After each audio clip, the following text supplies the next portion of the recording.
دوسری بات جو ہم نے بتائی تھی اور اس کے لیے طریقہ ہم نے بتایا تھا کہ اس طرح ایک جمع کا نشان بنا دیتے ہیں اور پھر ہم نے اس پہ قلم پھیرنا ہے، بس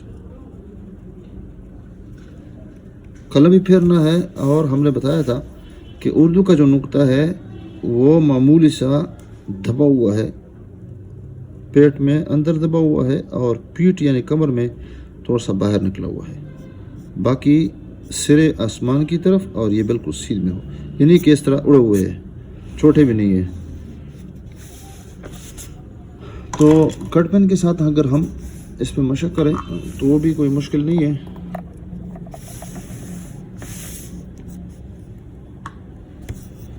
آپ اس کو دیکھیں،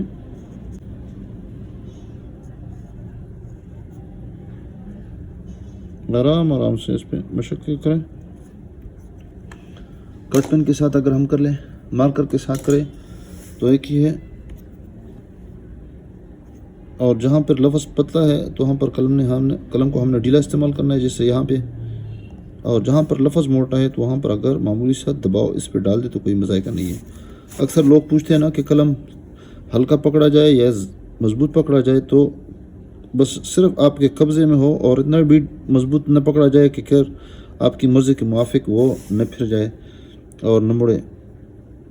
ایسے طریقے پہ آپ نے قلم کو پکڑنا ہے کہ گھمانے میں اور چلانے میں آسان ہو۔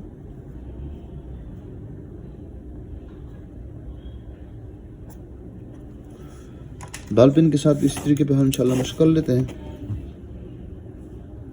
اور زیادہ کوشش ہم نے بال پین پہ